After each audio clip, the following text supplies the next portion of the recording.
These were the first Vikings. It began suddenly, without warning, without explanation.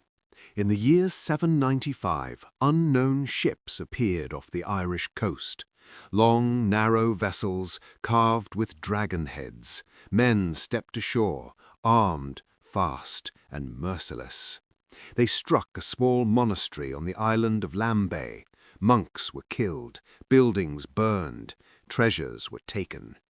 These were the first Vikings.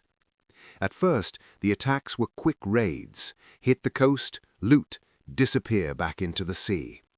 Monasteries were perfect targets, rich, isolated, poorly defended.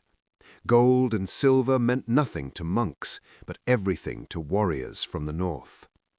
Year by year, the raids grew bolder. Viking ships sailed up rivers deep into the heart of Ireland. Sacred places that had stood for centuries were looted in a single night. Then something changed. The Vikings stopped leaving. They began to winter on the island. They built fortified camps, and slowly these camps turned into towns.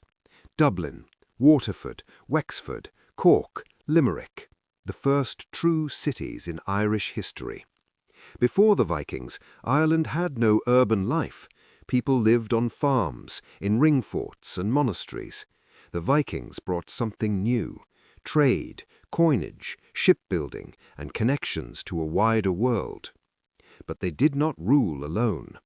Irish kings fought them and hired them, married into their families, used Viking swords against other Irish rivals. War and commerce, alliance and betrayal, all tangled together. Over time, the Vikings began to change. They converted to Christianity. They adopted the Irish language. They became part of the island. But beneath the surface, resentment remained. The Irish kings had not forgotten who the Vikings were and where they came from. And soon, one man would try to end the Viking Age in Ireland once and for all.